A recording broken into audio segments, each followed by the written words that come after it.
pasal thavom sata bung som parukna ziak tu ms rote riang von sai choi zan thu man thang nu thingphur ho hun vela chuan vom sata te poin an khokot chua lungdo chu an thleng ta mong hun pain vai bel zuk te an han siam te te a vai bel beng khat an zuk zo kalan siam le don lai tak chuan tona le valu pa thang hlu ta chu sakhi puno nol chungin kot chua an ron pan ve me ka kot chua thlen ma sedan kon kong chho an kal lai chuan kot chua lam chu to na chuan han en vung vungin thian pasang savuma ten ningat mai an lo thleng der to ni mo ka hriat lovin min local sandai maya an ti de bul bula valu pa thang hlu ta point han thlek ve vung vungin an ni takhile ti daila buala hin khomi le sadik ta kalo ni lo reng ani mo kalo she hau hleine mani khan thian paleng kharan min sila ka sheve chawani valu pa thang hlutan an ti chuan nia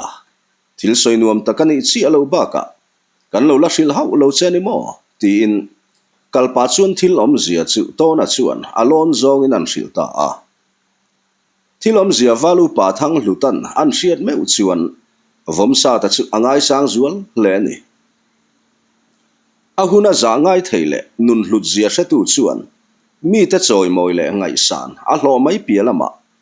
mirin om tak khotlang ta nami tha a cher chuak der mai ni chu pasal tha vom sa ta hi zong kami ngai san zong takani anti de bul bula to na le valu pa thang hlutan lungdo an thleng phei tre tia vom sa ta chu han ding hluain heu thian patona tela ni rangin kha invaron ma vau vau ve sakhin ron hon le ngal khoi kal nge in ni reng renga nui vur vur pa hian anti de ulum lunga shilpo ka shildu don che monile ka hriat lavaru kamin kalsan reng reng kha ka ngai dan ani haulo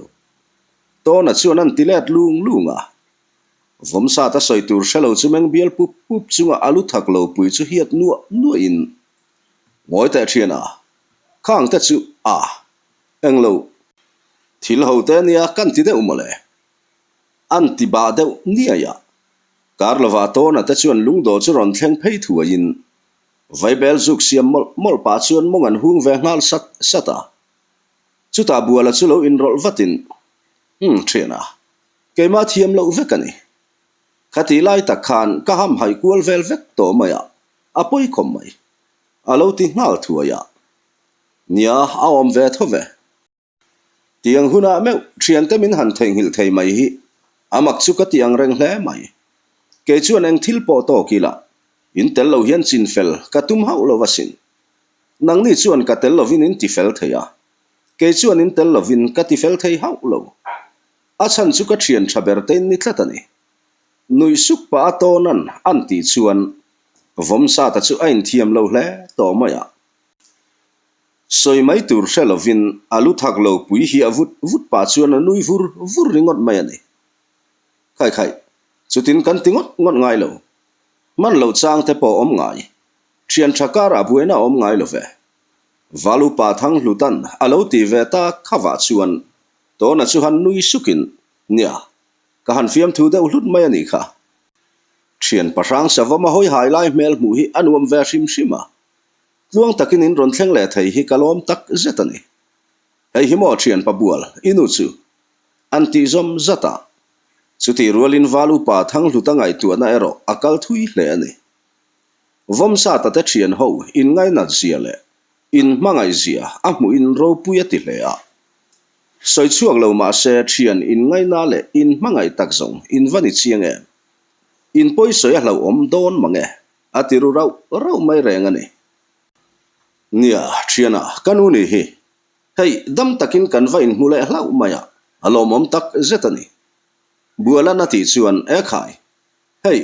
len lung pasal thanu nge kan han muta chu avaro puye kapi tuna chuan len lung khonu ini to don ania thamuang thin thi dia ini om to don nia to na chuan an ti hluta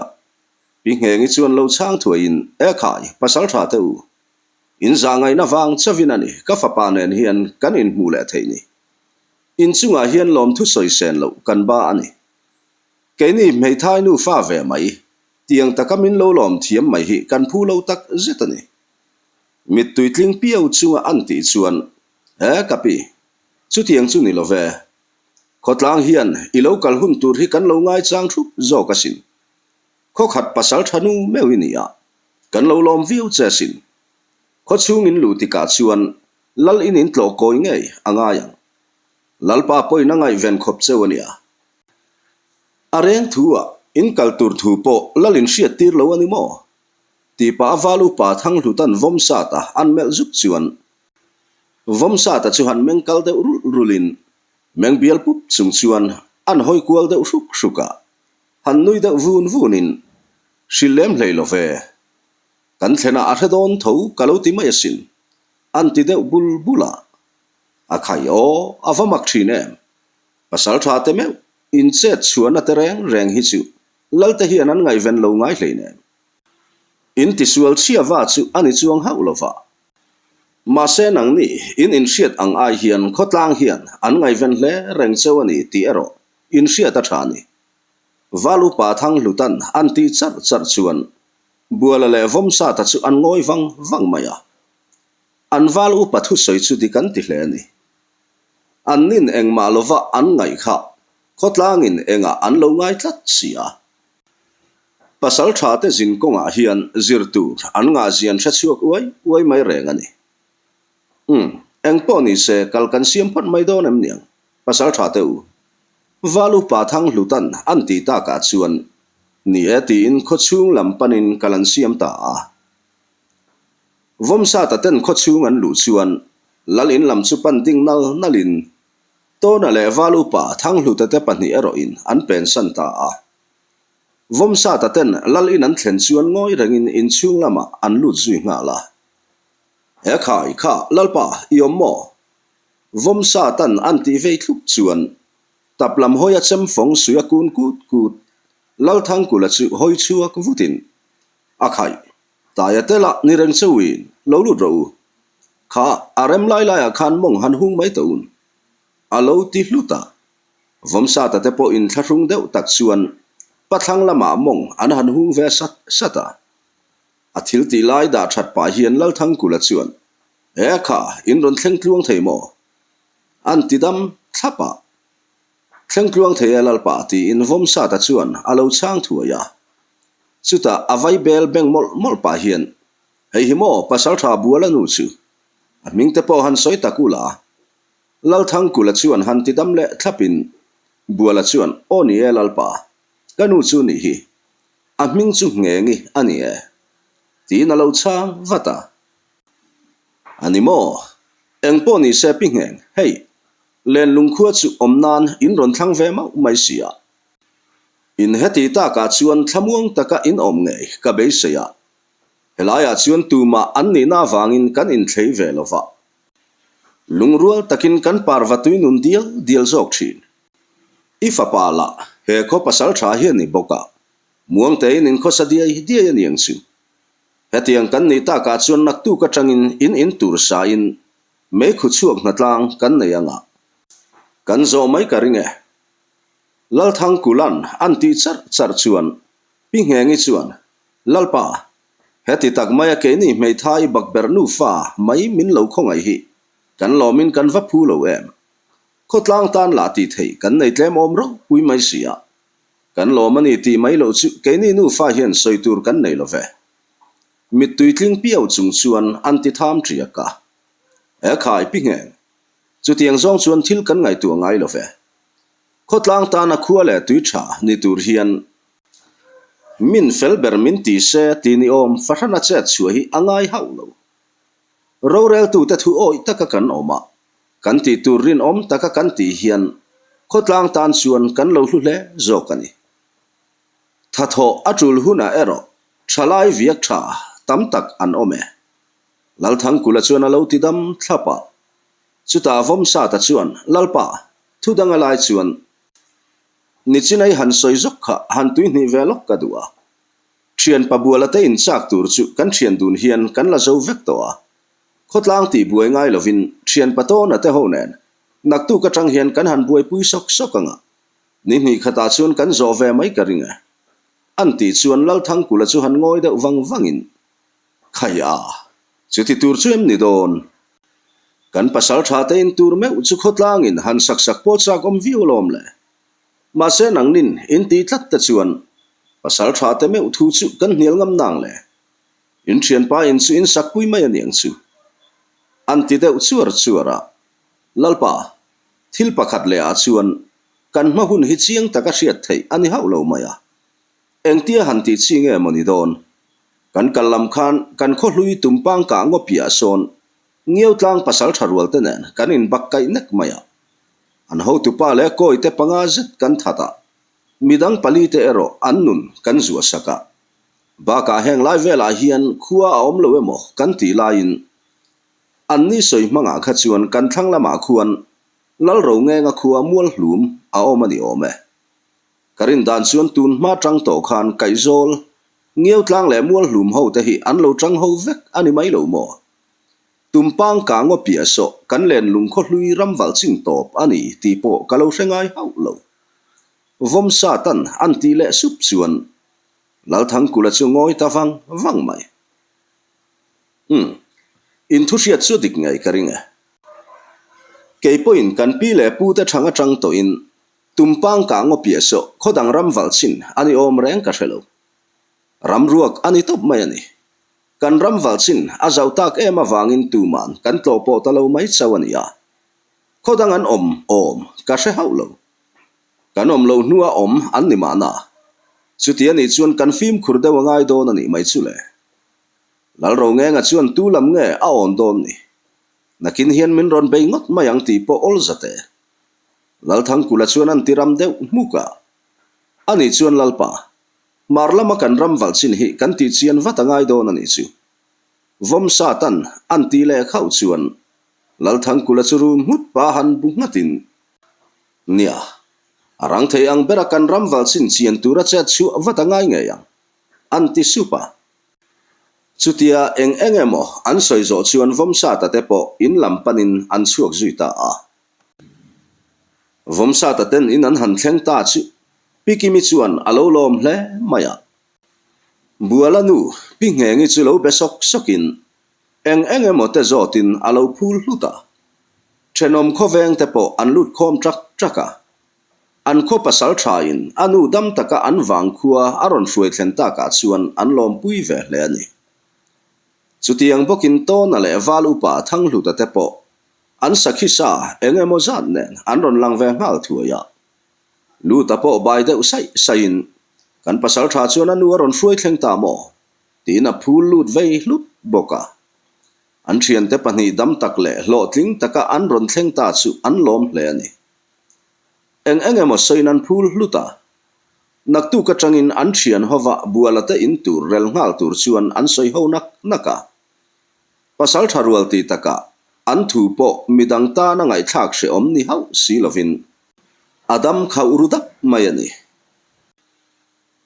karlova lal thang kulale amual kil upa te po ron lang ve ngal thuain tlang au pa ayan cherbel puchungin aron zuilut ve chuanga chutian lal le upa te me ron lang ve ta chu an lo tol kiang sapa tlang au pa aya pon a cherbel puchu chuat la ya chuan ngat dopin zutui tling engkul mai chu an sem kual ngal zara lalfing le khotlang mi puita thlei bik nei lo ani baka an hun masalama har satna le mang anna na men lo tok to kha anni miwa wangin hetiangan khoron bel du tu an han om ta se mai chu lal thang kula po lo ma wangin alam lo chau hiani bera hemizan zet hi chuan in sum karna nei map lovin azuno chu atlak pup to maya tlema akam nam deuh to nu phei chuan aka kal to hle mai he khuwa hian tu ma ho tu bik le lal bik po kan om chuang lo fe kan za kan tran tlan na wanga he khuwa hi om thei chau kan ni million fa le re thei fa kan dang chuang lo ti in chuat la ya chuan athu thluang duai to maya chuero chu lai muna om teril ru ne em tu le an thin lung ti tuiral tu ani loi sia se kon khua atanga pem lu ngat te phe chuan an lalpa chu felan ti in an ngai sang hle reng ani se kon lal thang lu ran upui me poin len lung lal thang kula fin zia le ro rel thiam zia ba ka ain ngai tlom zia amu in ro puya ti tu tul mai reng ani hemi zana buala te nu fa kaizola an om laya mi te mu sidron le lal chung kwa te ngai poina an do ron ni thin kha len lung khua le tui dik tak ni na chan vo chang tura an nei zong ne na len lung khua an han dai lut me chu ava han ro pui tak e le lama mi ten an du lo le dai kil kara an nol nu kha len lunga ero ro pui takalom lu le song bol an ni ta sia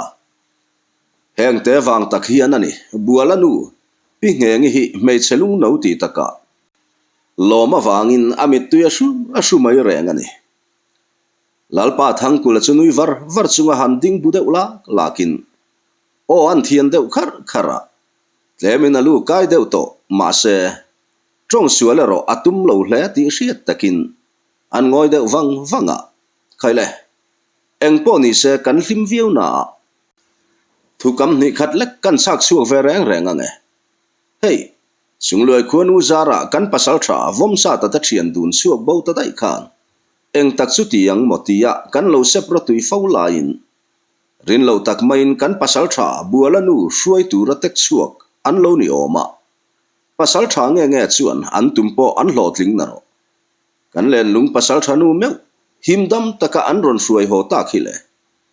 hey aya hlu le ro pui hi om chuang do nam niang an ti chuan chulai om ta chu an lo duala chuta lal thang kula chuan chil han lem deuh khalin in chunga om ta chu an en kual dan dana thilom zia hi engemaw za chuan kan hriat tho karinga ma se then khathian kan la hriat thiam lo karing dewa se ko na tanga lo kal kan u naw te hi he thila hian an buai ruk deuh kan ring ngota thilom zia dik tak chu hei hi ani tin buala chan chin chu alon zong in an soi zara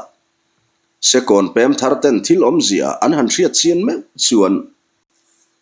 vom sa ta chu an ngai sang zual hle a anun ro pui zia le ngil nei zia an muin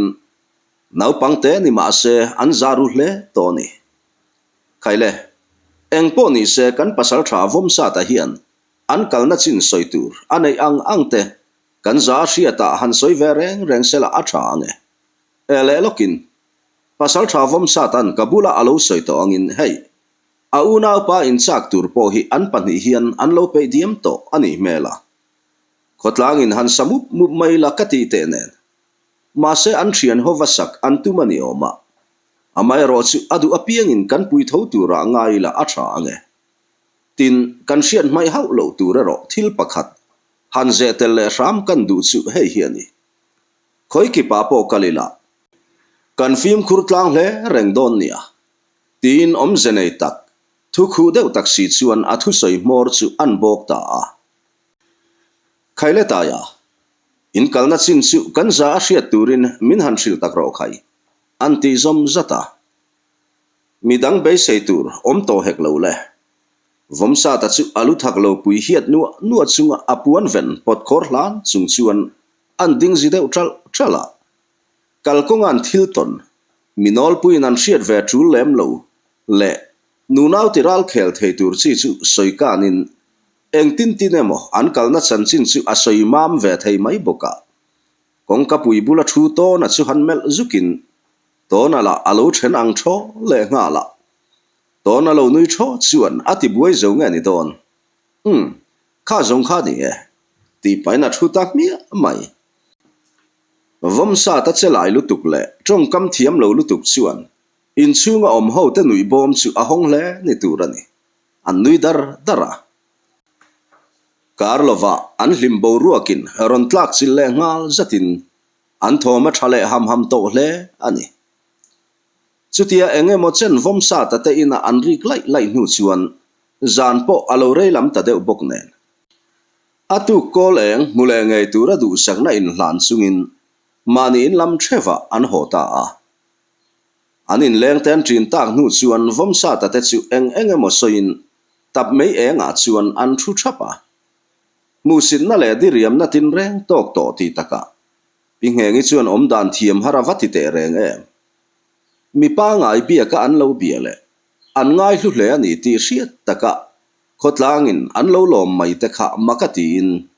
ro pui hi atingoi ngoi mai ani engdang soitur a hemol lo ani bera meyeng thlara pikimi chu han en he hoin unaunu kan hun ton me khi avaro puyeng keizong mumang rame mokati hil maye anti chuan pikimi chu han nui deuh hakin he khai unaunu ton mangram mai ani haulo atak nge ani tuna chuan helai tlanga hian lungmuang te in kan kho saho dial to don nia lo ngai takro kum kha le chen lal zahuat awang hian mangang le thabarin hun kan lo mang towa me thai fa ra tam tak kan om pha boka engtika emo chuan zang khua hi alabung bu ve nge yanga chor thlapui po khi eng ro pui viu ma se thanglen kola a eng ro pui na nen herliam hun anei nga yani chuan lal zahuat a po hian top hun ala nei molang le anti sapa anu thu soi kher chuan vomsa talung phu adek rang hle ani ti hriat takin amit meng chu adang ngal zar mai in hum ru nga chatin nie kanu lungai hausu solal suak sual le akoi te ho tom na ni so ala thleng ve nge yang an lu so kala nge yang chu kapa min chalin katiame anti sapa buala chuan ha chang han thial deuh rapin engtika emo chuan solal ten om pa le akoi te ho hian an chunga zangai turin min ladil ve nge yang alo ti ve supa eng emo soya anti ti lai chuan zan lai ar po akhuang ta thliai ya zan lai ar mewa khuan ta ka chuan atu ma ta ka tho ngai an ni awangin vomsa ta le buala po zolbu kai ta lo chuan mut zai an rel ta a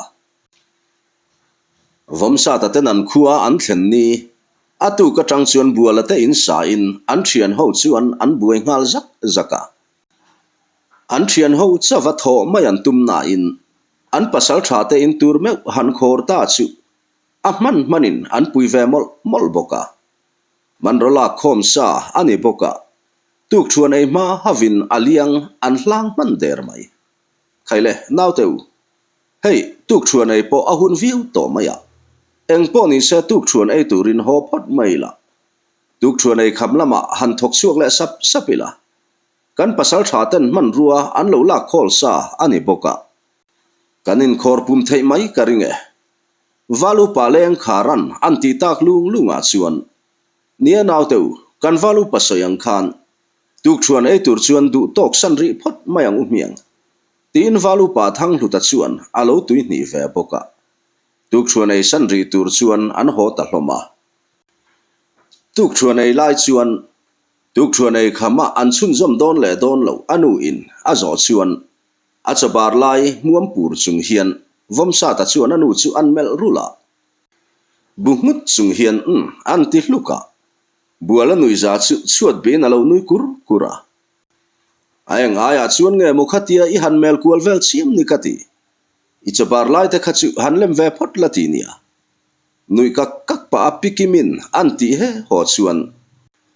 chabar thul thakin an nui tadar dara vomsa ta soitur shelo chumeng bial de pupin an hoi kual ruka vomai tumpang thanglei nangni po voin chu khoyama in peng theilovang buala te in kan khoi zui ngal mol lo zongin a thalovang chemi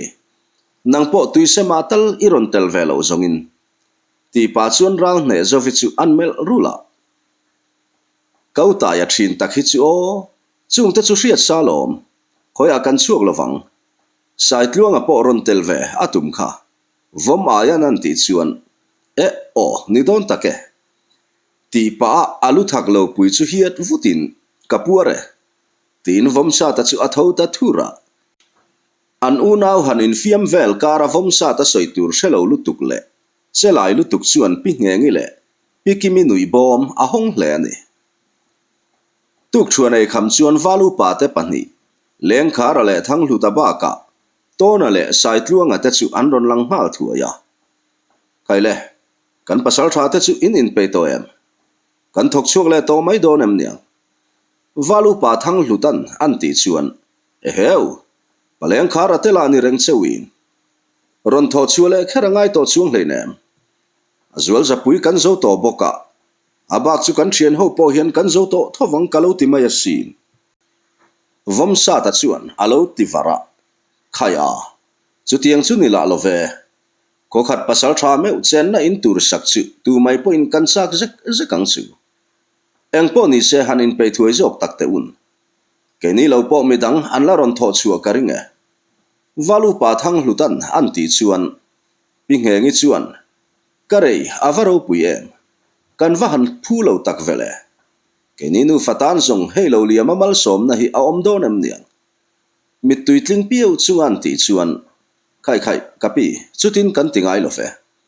hei in om na khuwa tur dik tak in ron thleng to lo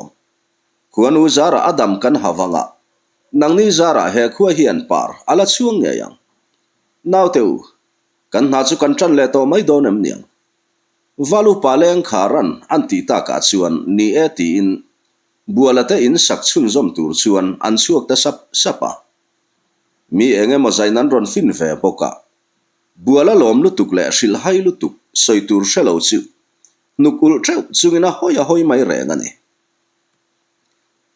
an be seilo le rin lo tak maya an mani puitu an tamta ka chuan zanre ei hun bor vela me chuan lua thein an pe fel der mayani buala tenu fa chu an lom lea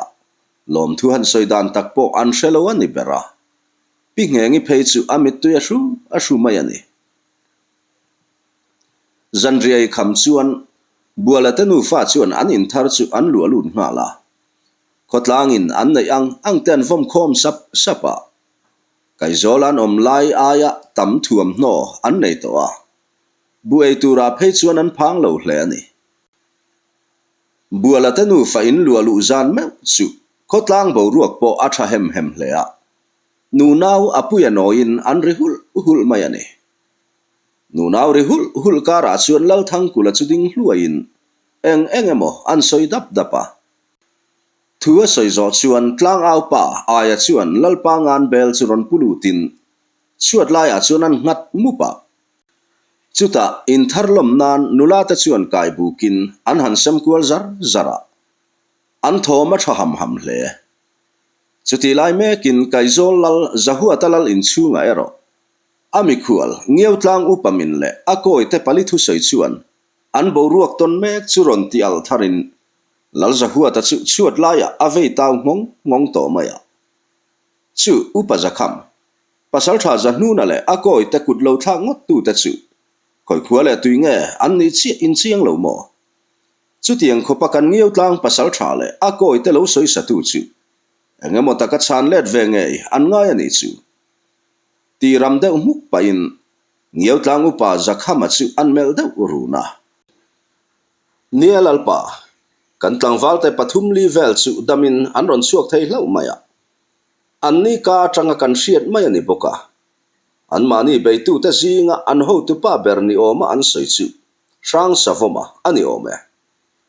song lai len lungram pia vela son khodanga omla atun kan shelo mual hlum ho chen nani hantingok donela ishiat puina thapa om an niloisi keni kaizol ngeu tlang le mual hlum te hi chu kanin po vi mai boxia khoi kho tui liak tak chu niang mo lu se nge yan ni an ti tlat mai boxi keni chuan ngai na kan shelo hle ani upa zakhaman an ti char chuan upa kola chu avai bel paklat hlat pa han khu de kharin engpo chu ni se ti hian ron na kan siamanga kan pom zong te niang emo hei keni po hian buena ruk chu kan lo nei ve tho maya kan veng thlang mei thai nge ngi abo dai maya kan rin dan chuan an man ro nei ang te ne na abo tak dia ka chuan lale upa te ba ka khotlang hriat lovin khoi khua emo chu abelani arin om tariau maya kalo ral rin dana chuan kan pasal tha kai rumale akoi te zinga khan afapa buala kha tel ve tlat maya thi faile to kan ngai kha an thi faile ulawani karing rum maya he thila hian engemaw thil fel lo in phum awm tlata hriat na ka nei riau mai ka ti ngoi bo pui mai chi ni in ka heta hau lo mai ke zong an ti zom zata chutia upakolan angai danan soita ka chuan lalza huata le upadang te beng chu aver ta hle mai heu chutilam hoi chuan mo ni don chutiang zong chuan kalo ngai tu ngai hau hleinem chu po chu thilom the ani tlat maya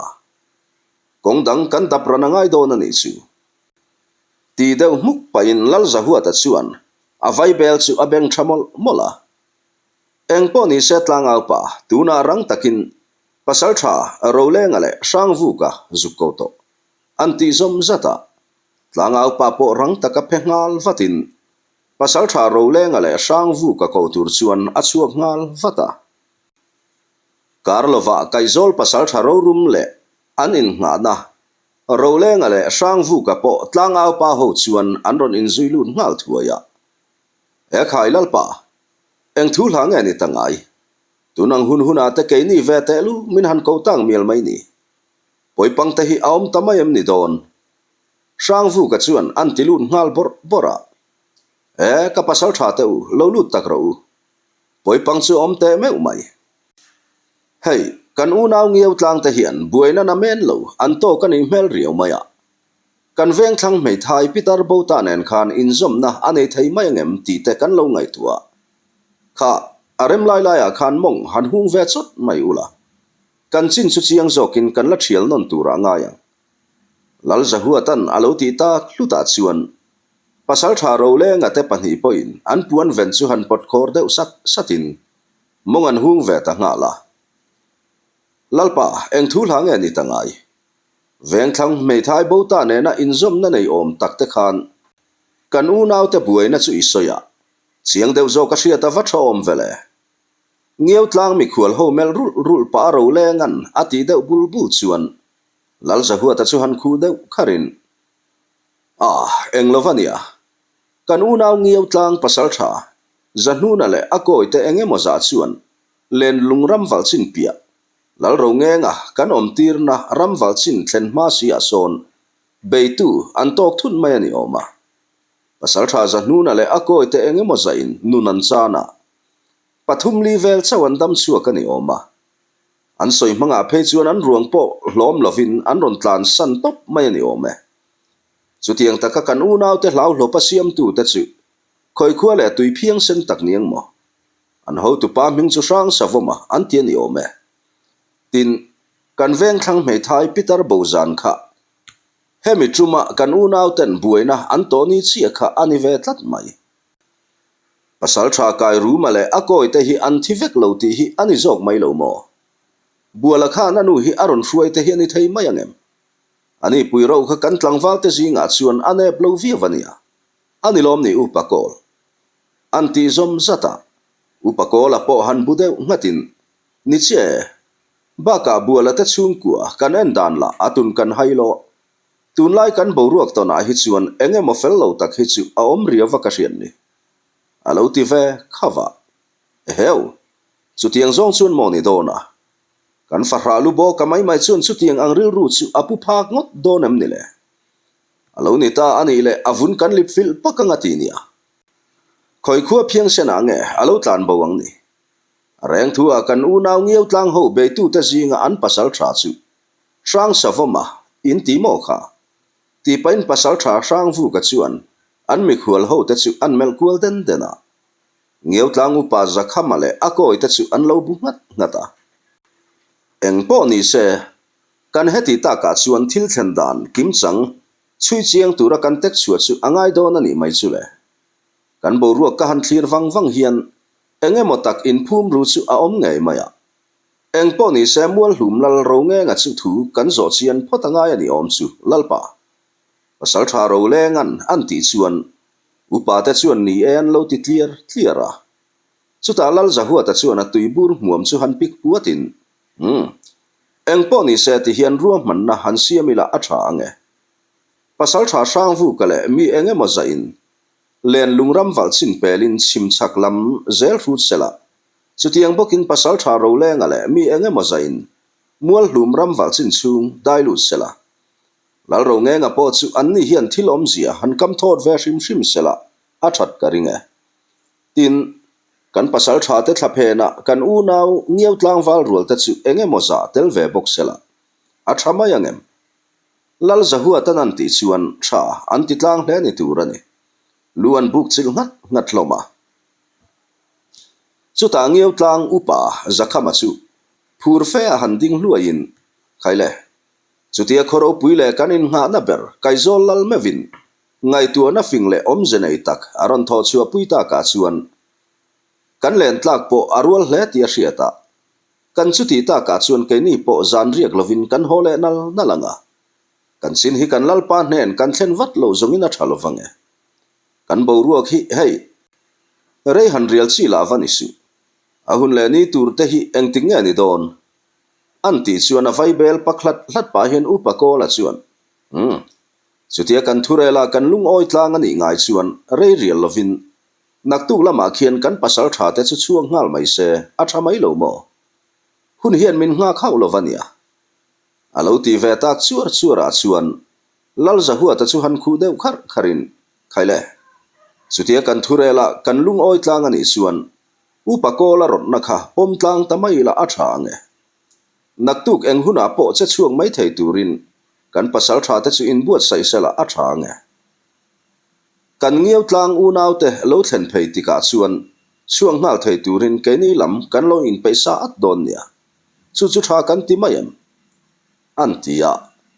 a tha e an lo ti clear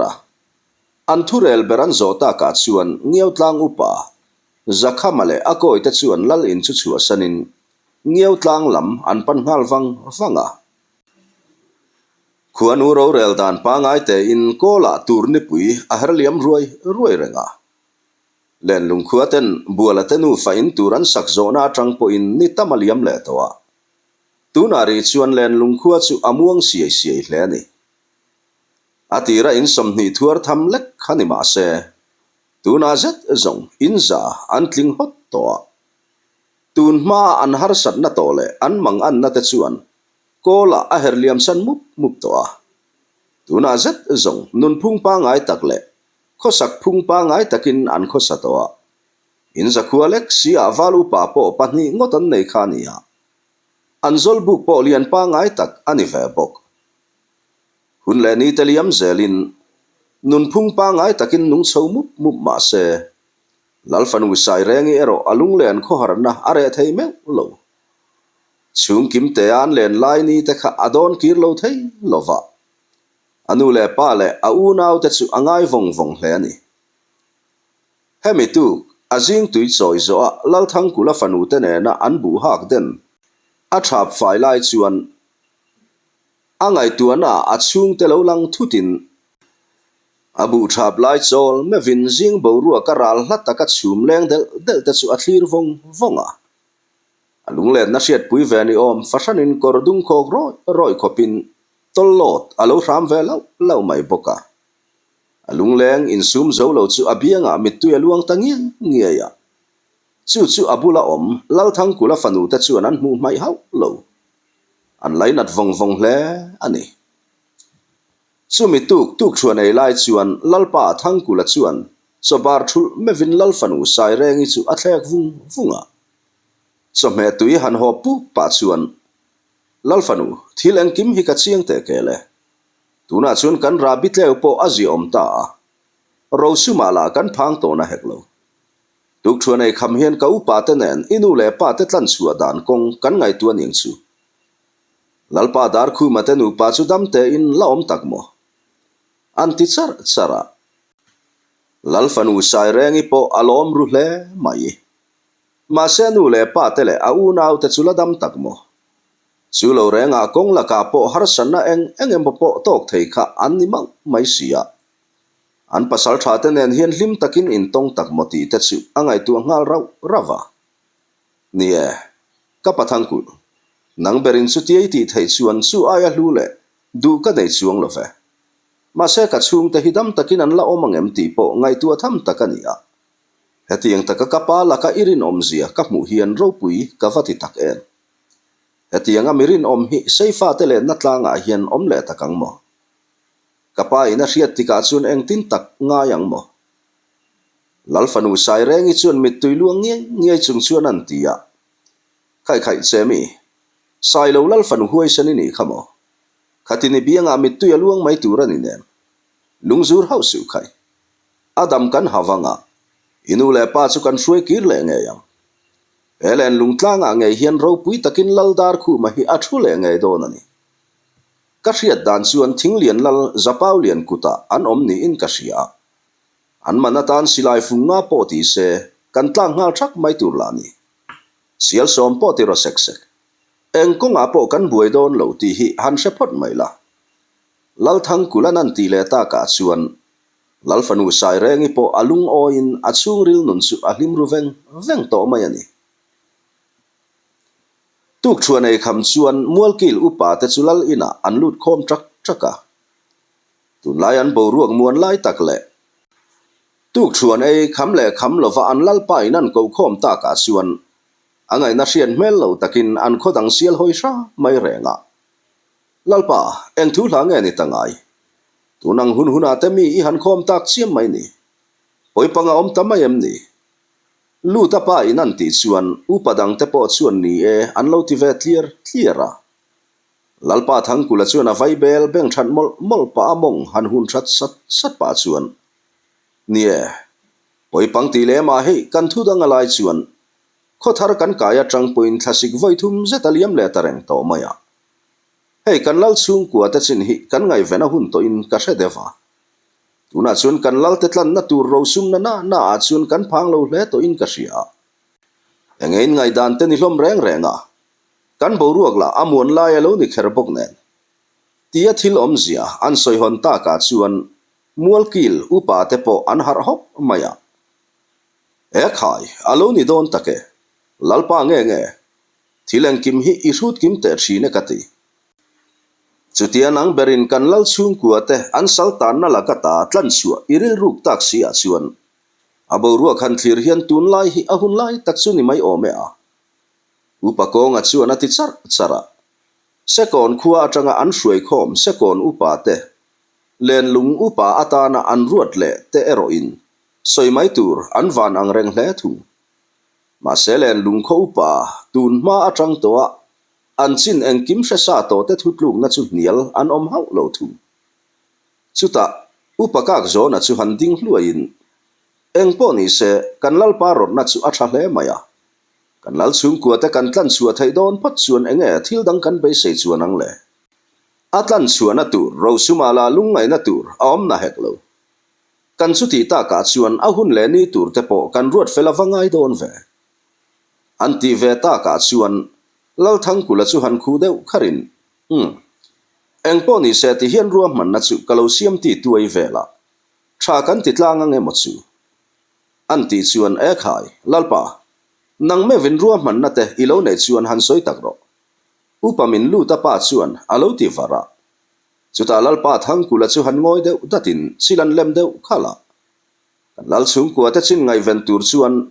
pasal tha vom sa ta le a thian te baka kan upa te zinga viak tha trioral kai thei tur upa ko ngale upa ku ya te hi kal tamai se a thalovang mo thinglian lal zapau lian khuwa hi rin ain heta tang chuan be tham fe ani mai don sia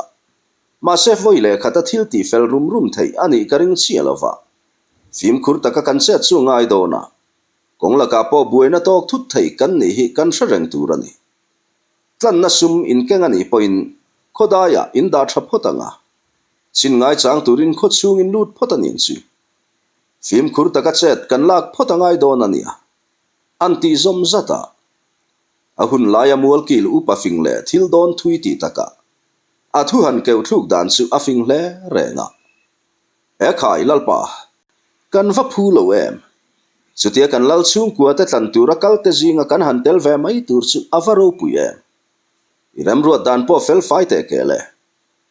idu ang ngai chuan ni te se upa kong ale kuya chuan nui var chung chuan an tia vai bel pak tual chungin upa min lu ta pa chuan kan lalpa dar khu male achung te hruai chuak tur chuan kalve kawan chak em ma se ti mai hi kani to siale ram tukli takngil po keini tan chuan bei tham fe ani to mai sia lo ti vet chuara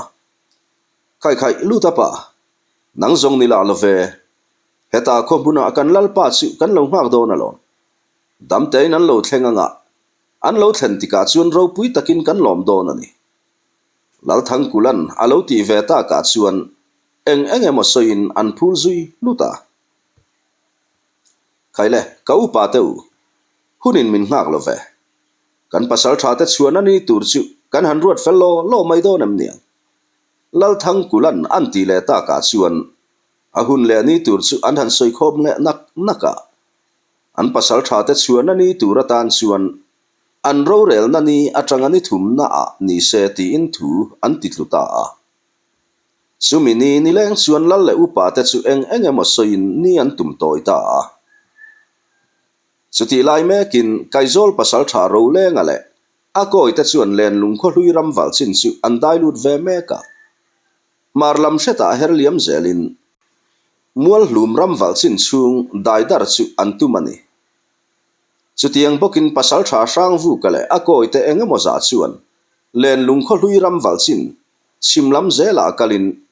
an unaw te lo be ngot tu te khua om chu zon mu ngei an tum boka ni helen lung kho thar hian eng tak ang zelang mo chuero chung luai khuanu thu ani chun zom zel tur